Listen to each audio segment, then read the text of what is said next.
대통령 체포 저지를 주도했을 뿐 아니라 사병들을 인간 방패로 이용했다는 의혹을 받고 있는 박종준 경호처장. 3번의 소환 끝에 드디어 경찰에 출석했습니다. 저는 현직 대통령 신분에 걸맞는 수사 절차가 진행되어야 한다고 생각합니다. 우리나라의 국격에 맞게 수사 절차가 진행되었으면 하는 바람입니다.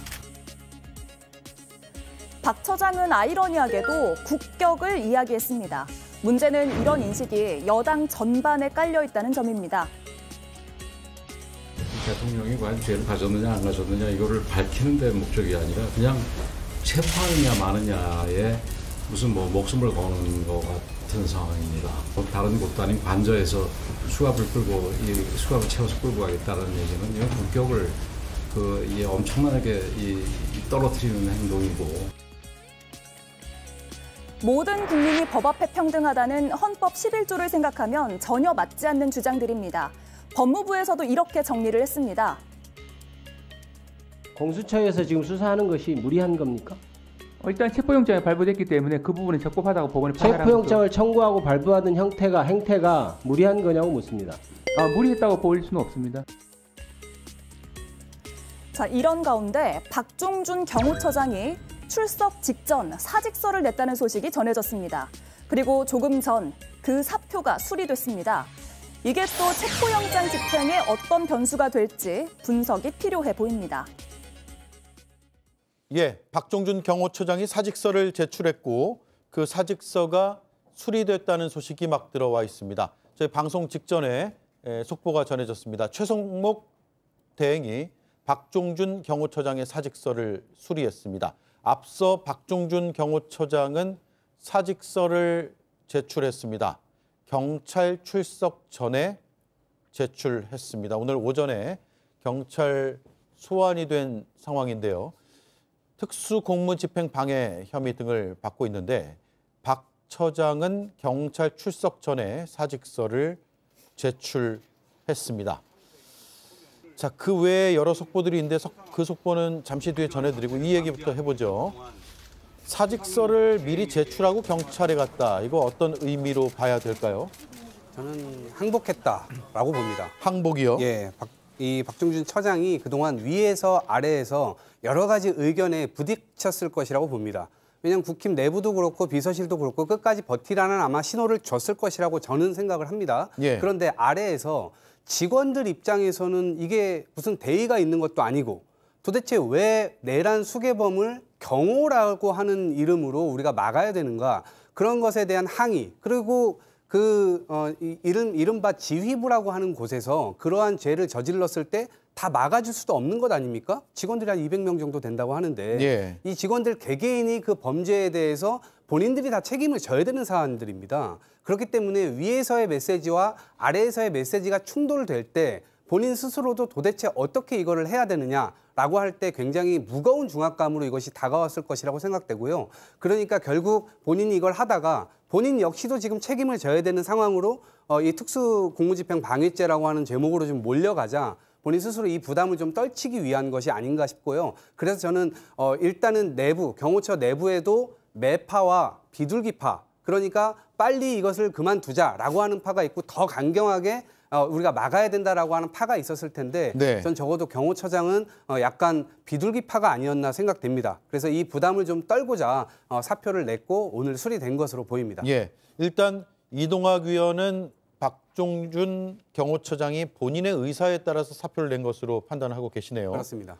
본인 의사가 아니라 누군가가 사표를 내라고 했을 가능성도 지금 배제할 수 없는데 그 부분은 짚어주실 분들은 없습니까? 저는 제가 드는 생각은 지금 박종준 경호처장이 경찰에 출석하면서 한 말을 좀 다시 되새겨 볼 필요가 있습니다. 예. 크게 3가지를 얘기했는데 첫 번째는 흔히 얘기해서 저희가 계속 해왔던 체포영장의 적법성에 대해서 얘기했습니다. 이 부분은 너무 많이 다뤘으니까 넘어가고요. 두 번째 보면 물리적 충돌을 피해야 된다. 그리고 세 번째가 대통령에 맞는, 격에 맞는 수사 절차를 해야 된다고 주장을 했었거든요. 그러면 일종의 여기서 저희가 주목해야 될 부분은 저는 물리적 충돌을 피해야 된다는 것 같습니다. 네. 최상목 권한대행 역시 사직서를 수리하면서 물리적 충돌만큼은 피해야 된다는 메시지가 들어가 있었거든요. 이 말은 박종준 경호처장이 공수처에 일종의 신호를 저는 줬다고 생각을 합니다. 최대한 지금처럼 강대강 대결이 아니라 최소한의 약간 협의를 통해서 사전 협의를 통해서 뭔가 조금 진척된 모습을 보여야 되는 게 수사기관과 정부기관의 충돌을 막아야 된다는 그런 메시지를 저는 줬다고 생각을 합니다. 예. 자, 그러면 물리적인 충돌 가능성, 그러니까 본인은 자신의 사직서 제출 사실을 알고 있으면서 얘기한 것이고 우리는 그때는 몰랐잖아요. 본인은 자신은 사직하지만 자신의 권한을 직무를 대행하는 경호차장 체제에서는 더 강하게 나갈 수도 있다. 그래서 물리적 충돌이 일어날 수도 있다라는 것을 넌지시 얘기했다라고도 해석할 수 있는 부분이네요. 그렇다고 보입니다. 일단 박종준 처장이 사표를 낸 거는 제가 보기에는 자신의 퇴로를 좀 찾은 걸로 보여요. 예. 왜냐하면 1차 체포영장 집행 당시보다 앞으로 벌어질 2차 체포영장 집행 때는 특수공무집행 방해를 벗어나기가 어려울 거거든요. 예. 근데 지금 윤석열 씨를 지키는 것은 사실상 명분도 없고 그냥 자신의 그 특수공무집행 방해로 인한 범죄 혐의만 추가가 될 거거든요. 그러다 보니까 박종준 처장 본인 입장에서도 이게 법적으로 자기가 불리하다는 걸 반드시 알 수밖에 없어요. 왜냐하면 박종준 처장 경찰대 2기 출신 엘리트거든요. 지금 뭐 나오면서 말로는 영장의 위법성이라든가 이런 거에 대해서 이야기했지만 법원에서 정식으로 발부한 영장에 대해서 경호처장이 어떻게 위법성을 이야기할 수 있습니까? 네. 이제 그런 부분들에 대해서 자신이 물러날 곳이 없다는 판단을 했다가 오늘 마침 수사 들어오길래 그래 그러면은 내가 가면서 사퇴하고 나는 사표 내고 함으로 인해 가지고 나는 좀 빠져나가자. 내가 순장조가 될 수는 없다. 그래서 지금 현재 경호처의 모습을 좀 대변해 주는 것은 아닌지 예. 그런 모습이 좀 보입니다. 자, 세 분의 말씀을 제가 종합해 볼게요. 일단 본인 스스로 백기투항했다라는 쪽에 의견이 좀 강한 것 같습니다. 왜냐하면 2차 집행 때 경호처장으로 계속 있으면 더 강한 충돌이 불가피할 것으로 보이고 그럴 경우에 범죄 혐의는 더 분명하게 추가될 가능성이 있기 때문이다라는 것이죠. 첫 번째. 그리고 두 번째는 그렇기 때문에 법원의 영장이 발부된 그 법원이 발부한 영장을 물리적으로 막는 행위 자체는 겉으로는 위법하다 혹은 부당하다는 점을 얘기하고 있지만 본인 스스로도 법적 처벌을 피할 수 없다는 것을 알고 있기 때문에 스스로의 퇴로를 열었다라는 게 두 번째. 이 정도의 분석으로 이야기하면 되겠네요. 그리고 물리적 충돌 가능성까지 얘기했기 때문에 향후에 자신의 직무를 대행할 경호처장 체제에서는 더 강한 물리적 충돌 가능성도 있어서 그런 것도 미리 경고 혹은 알렸다라는 측면도 우린 오늘 경찰 출석 장면에서 볼 수가 있다라는 말씀 정도로 정리를 하면 될 것 같습니다. 자, 일단 최 대행은 공수처와 경호처의 대립이 지금 해소될 수가 없다라고 입장을 냈고요. 현행법으로는 그 충돌을 피할 출구를 찾기가 어렵다라는 게 최상목 대행의 입장이었습니다. 두 기관의 갈등 출구를 뚫기가 어렵다라고 판단을 했습니다.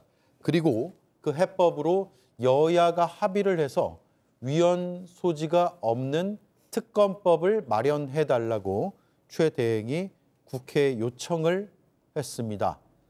특검법 마련으로 공수처와 경호처의 대립이 해소될 것이다. 그러니까 특검법 마련으로 해소될 것이라는 건 수사 주체 그리고 수사의 권한 문제가 해소될 것이다. 이렇게 보면 되겠네요. 네, 대단히 정치적인 언어입니다. 예. 그러니까 경호처장은 사실상 대통령의 신체 위해를 가하냐 안 가하냐 이러한 기본적으로 프로토콜이 있는 것이고 그 프로토콜에 의해서 대통령을 경호하는 것인데 사법 질서에 의해서 영장이 발부됐고 그 영장 발부에 대해서 그 누구도 막을 수는 없습니다. 예. 그런데 지금 두 기관이 충돌한다라고 얘기를 하고 있지 않습니까? 대단히 정치적인 언어일 뿐만 아니라 저것은 사법 체계를 정면으로 부정하는 단어죠.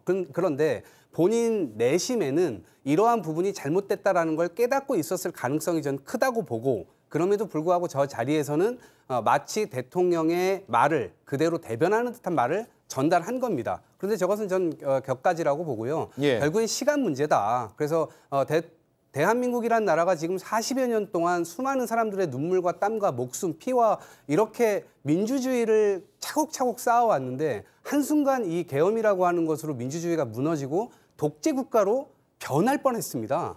그런데 이제 그것을 제대로 처벌을 하지 못하게 되면 결국 사법도 무너지게 되고 이 나라 자체가 완전히 무너지기 때문에 대통령이 법을 지키지 않는다. 그러면 어느 국민이 그 법을 지키겠습니까? 예. 그러한 차원에서 우리가 이걸 바라보고 법 집행은 누구도 예외 없이 특혜 없이 평등하게 다 적용되어야 된다라고 하는 것을 이번에 완전히 드러내야 된다. 이렇게 봅니다. 예. 자, 최상목 대행이 특검 법안을 합의해달라고 강조를 했는데 이 특검은 어제 부결이 됐죠. 결국 폐기가 됐습니다. 그런데 그걸 떠나가지고 일단 여야 합의로 지금 추진하는 움직임이 있긴 있습니다. 그런데 그것이 거의 유일한 해법이고 현행 법상으로 경호처와 공수처의 충돌은 피할 수가 없다라고 얘기하는 거잖아요. 그러면 특검이 해법이란 얘기인데 뭐 그 얘기는 맞는 얘기일 수도 있겠지만 특검이 합의가 돼서 법안이 처리가 되고 공포가 되고 특검을 임명하고 그 임명된 특검이 준비 기간을 거쳐서 출범하기까지는 상당히 오랜 시간이 걸린단 말이에요. 그럼 최상목 권한대행의 저 얘기대로 한다면 대통령의 체포 없이 현 상태를 한 달 이상, 길게는 2달까지 유지해야 한다는 것으로도 해석해 볼 수 있는데 이에 대한 의견이 있습니까? 예, 최상목 대행이 원래 직위가 뭐였습니까? 경제부총리였습니다. 경제에서 가장 중요한 게 무엇입니까? 심리와 타이밍이거든요. 근데 지금 우리 12월 경제 어땠습니까? 나라의 신용카드 매출액이 거의 35% 정도 떨어졌다고 그래요. 예. 지금 주가도 엄청 떨어지고 환율은 치솟고 있어요. 근데 이러한 상황을 빨리 해결해야 될 경제부처의 장이 어떻게 이거를 한 달 이상 더 끌겠다는 이야기를 하는지 너무 무책임한 이야기라고 저는 생각을 합니다. 그리고 국회를 통과하는 것은 기본적으로 통과하는 것 자체가 여야 합의가 된 것이라고 봐야 됩니다. 근데 지금 최상목 권한대행 앞에 단서를 달았어요. 특검을 하는 건 좋은데 여야 합의를 통해서 와라. 그러면은 만약에 특검법이 또 이제 국힘에서 또 반대하는 상황에서 국회를 통과해서 갈 경우에 거부권 쓰겠다는 겁니까? 저는 저 말 굉장히 위험한 발언이라고 보고요. 예. 최상목 대행이 진짜로 나라를 생각한다면 그리고 특검이 진짜 답이라고 생각을 한다면요. 이번에 지금 현재 어쨌든 여야가 좀 합의를 하려는 움직임이 있는 상황에서 법안이 통과가 된다면 그거에 대해서 거부권을 쓰지 않을 것을 지금 즉시 국민 앞에 천명을 해야 된다. 그래서 흔들리는 경제 상황도 좀 잡아야 된다. 이런 말씀 드리고 싶습니다. 예. 자, 그래픽 하나 다시 한번 준비해 주시죠. 자, 그렇게 되면 일단 누가 권한을 대행하느냐. 김성훈 경호차장이 일단은 대행을 하게 되겠죠? 네, 아무래도 자연 순번상 당연히 이제 지휘권이 승계가 될 텐데요. 뭐 지금 현재로 봐서는 뭐 경호처에서 일단 뭐 이탈이나 그런 건 현재로서는 드러난 게 없지만 지도부가 흔들린다는 것 자체로 봤을 때는 추후에 있어서는 입장의 변화가 있을 수도 있을 것 같습니다. 그런데 제가 한 가지 말씀드리고 싶은 것은 최상목 대행 같은 경우는 누차 지금 강조하고 있는 게 경호처와 물리적 충돌을 계속 피해야 된다는 게 중점인 겁니다. 포인트가. 네. 저희가 물론 말씀하신 대로 특검이 출범하는 동안 한 달이 걸리고 시간이 지연될 수도 있겠지만 경호처와 수사기관의 물리적 충돌만큼 비극적인 건 또 없을 수도 있는 거 아니지 않겠습니까? 거기다가 여야가 선출된 권력인 여야, 지금 사실상 선출된 권력은 국회 여야밖에 없지 않습니까? 예. 여야가 합의를 한다면 생각보다 특검이 조금 더 빨리 출범할 수도 있고 물리적 충돌도 피할 수 있는 거니까 뭐 최상목 대행에 대해서 정치적인 판단이다, 정치적인 언행이라 비판을 하실 수는 있지만 지금 상황에서 최상목 대행이 한 저 언행이나 판단에 대해서는 저는 실타래를 당장에 엉켜있는 실타래를 푸는 데 있어서는 최선의 방식이었다 생각을 합니다. 예, 그 부분에서는 이견이 좀 있네요. 알겠습니다. 자, 그러면 권한을 대행하게 되는 김성훈 경호차장은 어떤 인물인지 혹시 파악되는 내용들이 있습니까? 이분은 늘공입니다. 늘공이라고 하는 건 뭐냐? 시험을 봐서 공무원이 되신 분입니다. 그리고 예. 쭉 경호처에서 몸을 담아왔던 분이고요.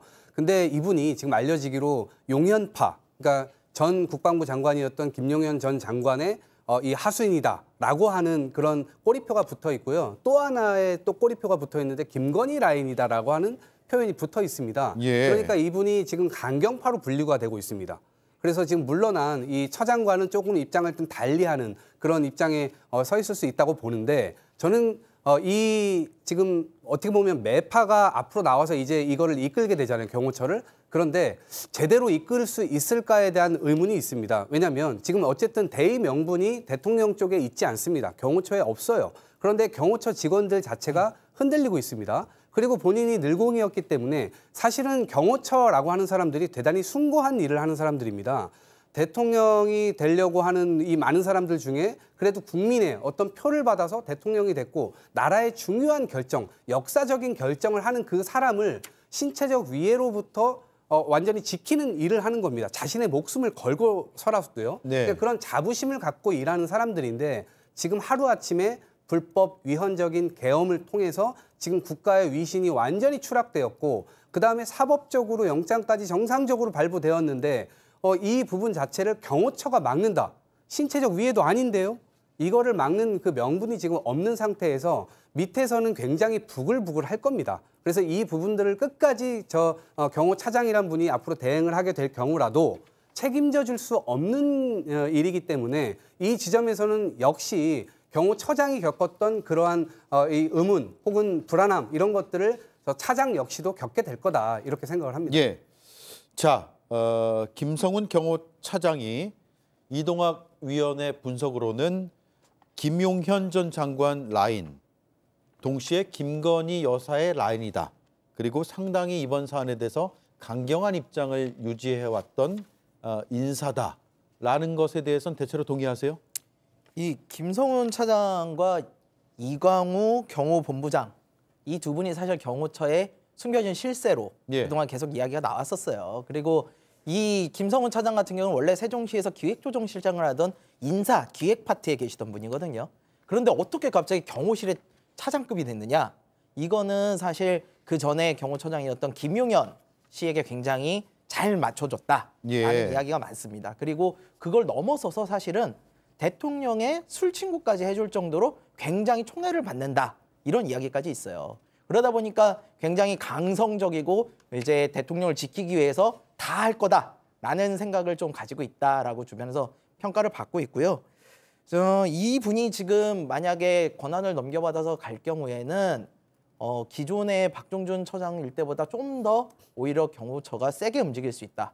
그래서 그 기관 간 충돌이 굉장히 우려되는 부분이 있다라는 점을 말씀을 드리고, 근데 지금 김성훈 처장 역시 지금 경찰로부터 3차 출석을 받아놓은 상황이에요. 예, 출석 요구가 있었죠. 네, 내일까지거든요. 내일까지 출석 요구 안 하면은 이 사람 체포해야 됩니다. 이 사람을 체포를 해야지 괜히 일선에 있는 경호처의 말단 직원들끼리 그런 불상사가 생기지 않습니다. 그래서 지금 특수공무집행 방해 혐의를 받고 있는 이분에 대해서 3차 출석 안 할 경우에 경찰이 빠르게 조치를 좀 취했으면 좋겠습니다. 네.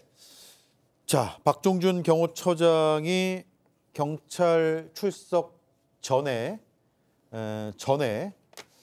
사직서를 제출했고 최상목 권한대행은 이를 수리했습니다. 여러 가지 이제 분석들이 나오고 있고 우리도 그걸 다뤘는데 어쨌든 이제는 경호처장의 신분이 아닌 상황에서 지금 이 시각에 경찰 조사를 받고 있는 게 되는 것이죠.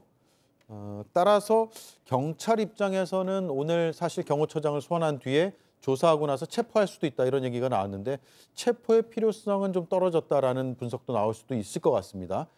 그 얘기는 관저 진입을 좀 용이하기 위한 목적의 체포였다면 그런 것이고 범죄 혐의의 그 무게에 대해서 체포 필요성이 줄어들었다고 말씀드린 건 아니고요. 자, 일단 요 정도 하고 여러 언론 보도를 지금 보면 경호처 직원들이 매우 추워한다. 불안해한다라는 얘기도 들리고 있고 지난 1차 영장 집행 때와는 완전히 다른 양상들로 경호처 직원들의 심리적 동요가 많다라고 합니다. 한가선 의원님. 네. 지난 1차 집행 때는 굉장히 강해 보였는데 지금 내부에서도 이런 동요가 있고 그렇게 되면 윤 대통령과 경호처 일부 인사들이 점점 고립되는 형국가 아니에요? 네. 지금 상황을 보면 공수처가 완전히 각성을 한 것 같습니다. 지난주에 체포영장 집행 실패에 대한 거센 비판 여론도 있었고 무엇보다도 정말 창피하다라는 의견이 많았거든요. 각성을 한 것 같고요. 어제 국회 본회의에서 긴급 현안 질의할 때의 모습을 봐도, 대답하는 모습을 봐도 확연히 달라졌음을 알 수 있는데요. 국민의힘 측에서 윤석열 체포를 하기 어렵게 하는 좀 압박하는 질문들도 했었는데 네. 전혀 흔들리지 않았습니다. 체포영장 집행을 막는 행위에 대해서는 법치주의의 근간을 흔드는 그런 매우 위법적인 상태로 인식하고 있다라고 했고요. 심지어는 국회의원들이 막는다면 그것조차도 현행범으로 체포를 할 수 있다라고 했습니다. 다시는 실패가 없다는 각오로 공개석상에서 의지를 활활 태운 것으로 보여지고요. 한남동 관저에 있는 대통령과 경호처는 점점 고립되어 있기 때문에 돌파구를 찾기는 쉽지 않을 것으로 보입니다. 예, 그 대통령이 더 고립될 수 있다라는 분석에 힘을 실을 수 있는 근거 가운데 하나가 국방부와 경찰이 지금 경호처의 협조 요청에 대해서 협조를 전부 다 하진 않은 그런 입장을 나타내고 있어요. 그러니까 경호처 입장에서는 그게 제일 뼈아플 겁니다. 사실 경호처가 산하에 두고 있는 부대가 101 경비단, 202 경비단 이렇게 이건 경찰이고요. 그다음에 55 경비단, 33 군사 경찰단이 있습니다. 이건 수방사 예하인데 둘 다 소속은 경찰청과 군부대지만 수방사지만 지휘권은 경호처에 있습니다. 특히 101 경비단 같은 경우는 별도로 공채 선발을 할 만큼 나름의 자부심이 있고 경호처랑 되게 밀접한 관련이 있는 부대임에도 불구하고 경찰에서 공식적으로 협조를 하지 않고 국방부 역시 지금 협조를 거부하고 있는 상황이거든요. 이렇게 되면 경호처 입장에서는 가용할 수 있는 자산과 병력이 굉장히 줄어들게 됩니다. 그래서 더욱더 고립감이 느껴질 텐데요. 근데 한편으로는 오히려 이렇게 고립감이 강해지면 제가 대통령 경호실이라는 경호처라는 조직을 조금 눈여겨볼 필요가 있습니다. 윤석열 대통령을 경호하는 게 아니라요. 대통령 경호실은 대한민국 대통령을 경호하는 조직입니다. 그렇기 때문에 상당한 자부심이라든지 조직의 특유의 끈끈함이라든지 저희가 모르는 외부적으로서 봤을 때 모르는 특수성이 좀 있기 때문에 어쩌면 더 결속시킬 수도 있는 상황입니다. 그렇기 때문에 누차 말씀드리지만 물리적 충돌을 피하기 위해서 여러 가지 방안을 마련해야 된다. 물론 그렇다고 해서 저는 적법 절차에 발부된 체포영장에 대해서 거부하는 걸 옹호하는 건 아니지만 최소한의 수사기관과 그다음 경호처의 물리적 충돌을 피할 수 있는 방안을 정치권이나 이런 좀 공수처가 조금 더 협의하는 모습을 보일 필요가 있다고 저는 말씀드리겠습니다. 예. 자, 그런데 경호처가 그동안 이제 여러 차례 협의 절차에 있었지만 그 내용상으로는 물러섬이 없었기 때문에 그게 과연 될 것인가. 특히 경호처장까지 사직서를 쓰고 나갔기 때문에 강경한 경호차장이 물러설 가능성은 글쎄요. 많지 않아 보이는데 김성열 위원님. 내부에서 지금 동요가 굉장히 심하다고 하고 예를 들어 이런 얘기도 한다는 거예요. 자칫하다가 경호처 직원들은 그러니까 경호처에 입사해서 계속 공무원으로 생활하고 있는 경호처 직원들은 불법에 가담해서 내가 이렇게 하다가는 처벌될 수 있구나. 공무원직 유지도 어려울 수 있겠구나. 연금 같은 공무원에게는 굉장히 중요한 이런 향후의 처우, 혜택 이런 것들이 박탈될 가능성도 있겠구나라는 점까지도 걱정하고 있다는 거예요. 실제로 그렇습니다. 왜냐하면은 이게 법원의 영장을 거부하는 행위 자체가 불법이라는 거를 사실 다 알아요. 다 아는 상황에서 지금 이렇게 집단이 그리고 개인화기와 같은 위험한 물건을 소지하고 법원의 영장을 물리적으로 막잖아요. 이러면 그냥 공무집행도 아니고요. 특수공무집행 방해가 돼요. 5년 이하의 징역에 처하는 공무집행 방해에다가 가중처벌을 더한다고요. 그러니까 이런 법의 엄중함을 아는 사람들입니다. 그러다 보니까 아무리 위에서 명령이 내려와도 야 이거 내가 불법을 저지르면 안 되지 않아? 라는 생각을 안 할 수가 없는 거죠. 실제로요 공무원 행동강령 제4조에 보면요. 어떻게 나와 있냐면은 상부로부터 부당한 지시가 내려올 때는요. 이에 대해서 거부할 수 있게끔 되어 있어요. 그러니까 사실 항명죄를 걱정할 필요가 없어요. 다만 경호처의 뭐 특수성 때문에 그런다고는 합니다. 근데 경호처의 특수성을 인정을 해도 지금 경호처에서 하시는 일들은요. 나중에 잘못하면 다 법원에서 처벌받을 수 있는 일들이에요. 그래서 저는 말단 이런 경비하는 분들에게 경호하는 분들에게 그런 부담감을 좀 주지 않고 위에 있는 사람들이 좀 터줘야 된다. 누가 터줘야 되느냐? 최상목 권한대행이 터줘야 되고 지금 경호처장 없어졌으니 경호차장, 경호본부장 이런 사람들이 아니 밑에 사람들 시키지 말고 자기가 가서 그럼 직접 막으십시오. 그렇게 정말 자기들이 생각하기에 위법하다라고 생각한다면 자기들이 막으십시오. 왜 엊그전 사람들만 시켜가지고 그렇게 막고 있습니까? 저는 그래서 이런 부분들에 대해서는 빨리 좀 정리가 돼야 된다. 그래서 더 이상 우리 젊은이들이 이런 거에 피해보지 않도록 했으면 좋겠습니다. 네. 자, 그리고 한가선 의원님. 네. 지금 굉장히 주목되고 궁금한 부분이 첫 번째 경호차장. 네. 경호처장의 직무를 위임받게 되는 경호차장이 내일 경찰 소환 통보에 응할 것인가가 첫 번째인데 네. 그보다 더 사실 궁금한 게 2차 체포영장이 언제 집행될 것이냐 이거든요. 근데 우리가 뭐 예상할 수는 없죠. 어떤 근거들이 없기 때문에. 그리고 이번엔 굉장히 밀행성을 강조해서 순식간에 들어갈 수도 있다 이런 얘기까지 나오고 있어서 그런데 오늘 오후에 수도권 4개 경찰청 소속의 광역수사단 지휘부가 총소집이 됐다라고 하는데 이게 어떤 의미가 있어 보입니까? 네, 이 정도의 경찰을 총소집한다는 것은 정말로 체포에 절대로 실패하지 않겠다라는 의지를 다진 것이라고 보고요. 예. 이제 이제 경찰청 산하의 광수단 인력들 어떤 곳들을 이제 소집을 했는지를 보면은 마약범죄 수사대도 있거든요. 예. 시민들이 보시기에는 왜 마약범죄 수사대가 왜 투입되지라고 생각을 하실 수도 있어요. 근데 이곳을 보면은 영화 범죄도시에도 나왔던 네. 마동석이 활동을 했던 곳이잖아요. 체포의 베테랑들입니다. 체포에 가장 최적화되어 있는 분들이기 때문에 예. 이렇게 투입된 것으로 보이고요.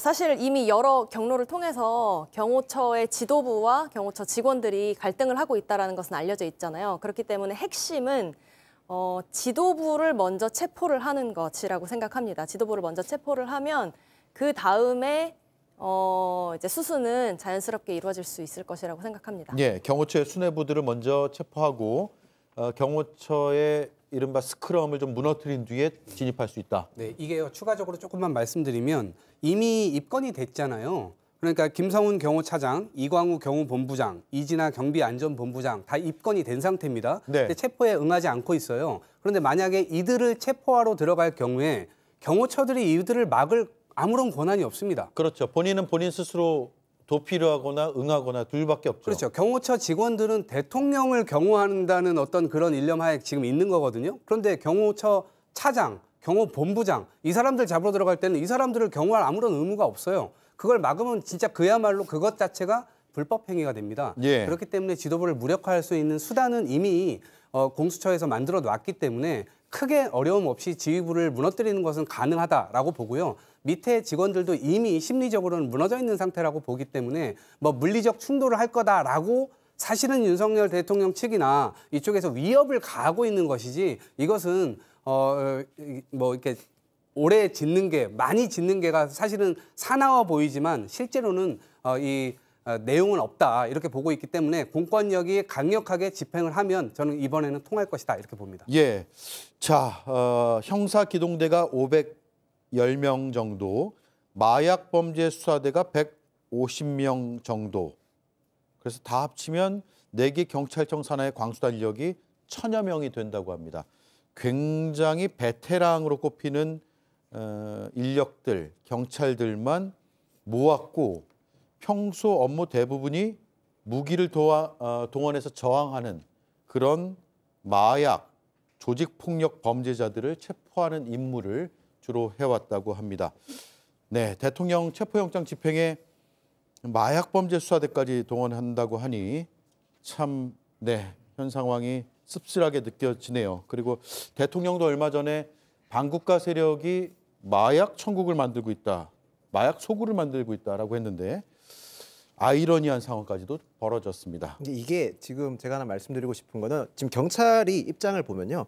4개 경찰청 소속 강력수사단 지휘부로 총소집했지 않습니까? 예. 지금 언급하신 부대들은 전부 다 산하 경찰청 직속 부대입니다. 네. 지휘 체계를 일원하겠다는 의미고 이 마약 수사나 형사 기동대 같은 경우는요. 저희가 생각하는 그냥 일반적 형사분들이라고 생각하면 됩니다. 체포를 전문적으로 하는 분들이지 뭐 특별히 마약이라서 그런 건 아니고. 아, 그러니까요. 네. 그리고 한 가지 더 말씀드리고 싶은 거는 이분들이 공수처 같이 아마추어적인 게 아니라 체포에 특화된 분인데 밀행성을 어기고 이런 소식을 전했다는 것과 동시에 대규모 병력을 동원하겠다는 거는 일종의 경호처라든지 대통령 측에 일종의 수사에 응하라 또는 물리적 충돌을 최대한 피하면서 순순하게 체포의 영장에 대해서 응하라는 신호를 줬다고 보시는 것도 저는 한편으로는 타당하지 않은 분석이라고 생각합니다. 예, 그러네요. 자, 김윤영 의원 짚어주셨으니까 오해 소지가 있는데 마약이라는 걸 짚은 것은 이들이 평소 업무 대부분이 저항하는 피의자를 체포하는 데 아주 특화돼 있기 때문에